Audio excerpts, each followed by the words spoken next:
Vamos con Eduardo Rendón. ¿Qué tema este, Gonzalo? El público más inteligente de la radio y la televisión en México.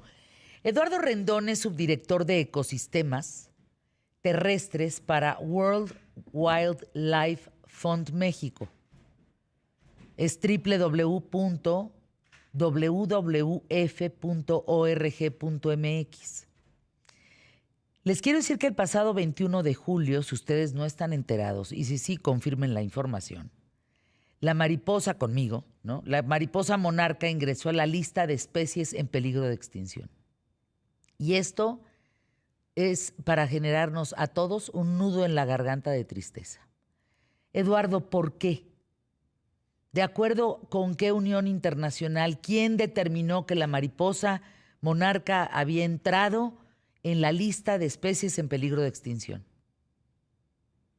Fernanda, muy buenos días. Un honor estar aquí contigo y con tu auditorio. Y efectivamente, el mes pasado, la Unión Internacional para la Conservación de la Naturaleza, que está respaldada por más de 15,000 investigadores en todo el mundo, determinó que la migración de la mariposa monarca entraba a la categoría de en peligro. Entonces, aquí hay una aclaración importante que hacer para que todos quienes nos escuchen y tú misma estés tranquila. La especie como tal no está en peligro de extinción, es una especie cosmopolita, hay en todo el mundo. La misma especie, Danaus plexippus es el nombre científico, y prácticamente donde habemos humanos hay mariposas monarca, porque las plantas de las que se alimentan las larvas están donde estamos los humanos. Entonces, la Unión Internacional para la Conservación de la Naturaleza, con base en el monitoreo que hacemos en México de la hibernación, de la ocupación de los bosques por la monarca, determinó, porque en las últimas 2 décadas particularmente, decreció la ocupación forestal en México hasta un 80%, y entonces eso es un indicador de que la población regionalmente en Norteamérica tiene problemas, y es por eso que determinó que la migración, y en todo caso la hibernación que nos concierne a los mexicanos, está en peligro, pero no es la especie en su totalidad.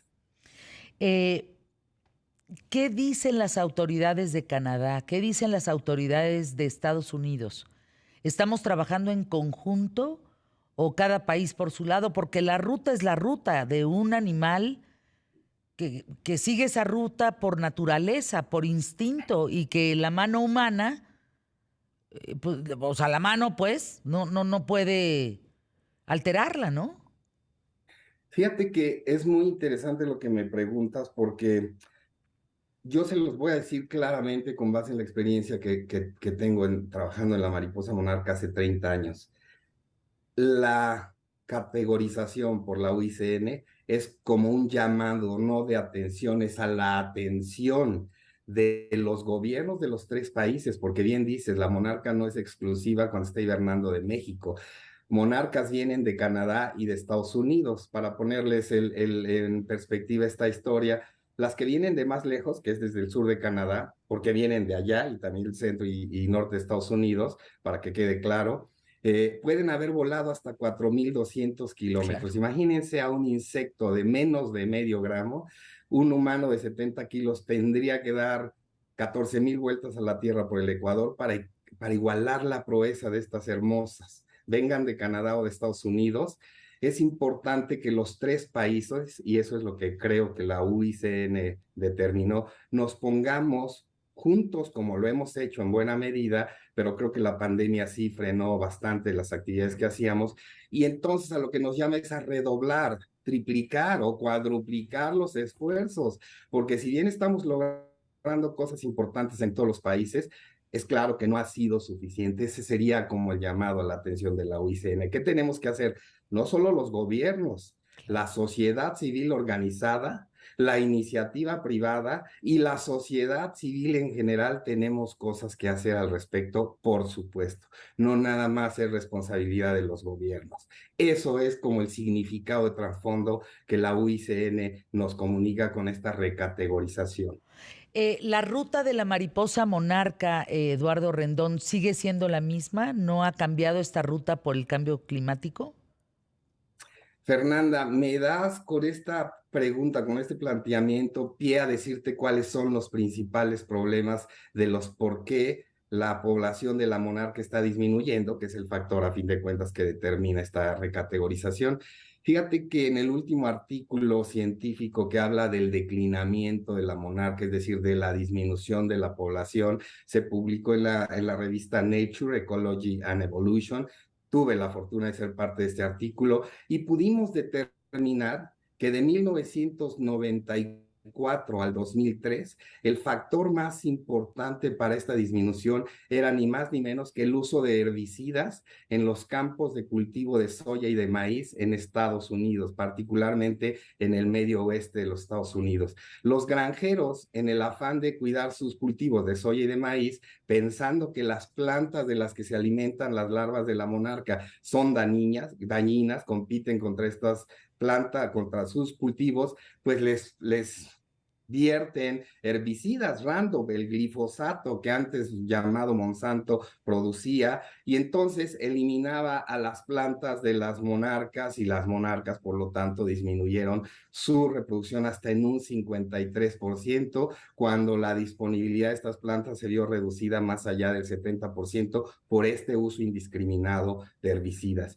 Y después determinamos que precisamente el cambio climático en los sitios de reproducción, estoy hablando de Canadá y Estados Unidos en general, los veranos se han hecho como más extremos, pero los extremos calurosos afectan al desarrollo del ciclo de vida, es decir, a los huevecillos y a las larvas de la monarca, y también afectan el buen desarrollo de las plantas. Entonces, de 2004 al 2018, lo que pudimos determinar es que el cambio climático, con estas variaciones, con estas temperaturas más altas de lo debido en los sitios de reproducción, es el gran factor.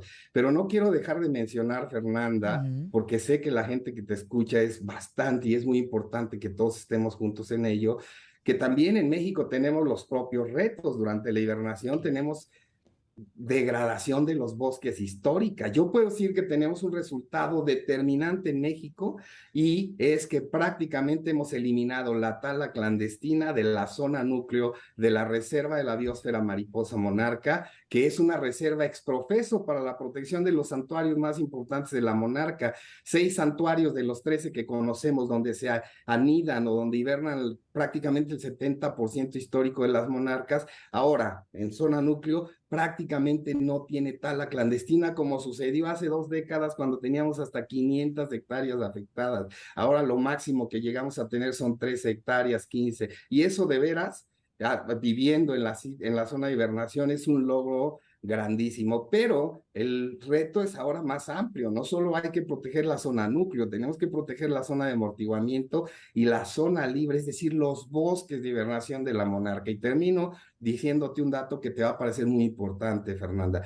Figúrate que ni más ni menos que el sistema de presas del sistema Cutzamala, que nos trae 38 metros cúbicos de agua por segundo a la Ciudad de México. 6 millones de personas dependemos de él en 13 alcaldías de la Ciudad de México y 14 municipios del Estado de México. Recarga ni más ni menos que su agua en los bosques de hibernación de la monarca. Entonces, ahí es donde digo, no solo los gobiernos, la sociedad civil, la iniciativa privada, la sociedad en general debemos de cuidar los bosques, y es por eso que es tan importante la protección de la mariposa monarca durante su migración y también durante su hibernación, porque lo digo simple, cuántas sobreviven en México es cómo van a repoblar cuando regresan a los Estados Unidos, para en varias generaciones repoblar todo Estados Unidos y Canadá y poder cerrar una vez más el ciclo migratorio con esa generación muy especial. Eduardo Rendón, ¿cuántas mariposas vienen, cuántas se van?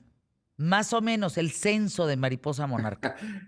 Este tiene que ser un más o menos, Fer, Sí, claro, porque no, no, obvio, obvio. Sí, no, no. te puedes imaginar a millones y millones de ellas en los sitios de hibernación, y te voy a decir un dato que sí es cercano. Consideramos la gente es que hacemos ciencia, Canadá, Estados Unidos y México, que hay alrededor de 37 millones de mariposas por hectárea cuando están hibernando. La última temporada tuvimos 2,84 hectáreas de bosque ocupado. Arriba de 100 millones de Sí, mariposas monarca estaban hibernando en México. qué belleza. Francamente, no sabemos cuántas sobreviven y cuántas se van porque no hay manera de contarlas. Sí. Los invito a que vayan, dicho sea de paso, hay que ver a las mariposas, sus colonias de hibernación, porque es una manera en la que ayudamos a los dueños de los bosques con los incentivos económicos que el turismo les da que los conserven. Entonces, para terminar esta parte, imagínense a 100 millones de mariposas volando desde Canadá y Estados Unidos, visitando las plantas con flores que encuentran a su paso y el servicio de polinización que nos dan. Por eso es el trabajo que hacemos con ERWI, con la Fundación WWF, Telmex, Telcel, con el gobierno del Qué Estado de maravilla. México, son determinantes y mucha gente podemos hacer algo por las monarcas, por los bosques y por el agua para nosotros. Qué maravilla. Eduardo Rendón, cualquier cosa que necesites, aquí estamos para ti. Imagínense, amigos de la República, digo, si no van manejando, cierren tantito los ojos. Imagínense árboles de, pues casi 60 metros, con unas ramas duras, duras, duras, unos pinos preciosos, que cuelgan las ramas del peso de la mariposa. Son tantas mariposas en una sola rama de uno de esos tantos árboles que esa rama se va para abajo. ¿Cuánto podrá pesar una mariposa? Imagínense cuántas hay para que muevan la rama de uno de esos árboles con esa altura, con esa fortaleza, es impensable, impensable lo que ves en un santuario de la mariposa monarca.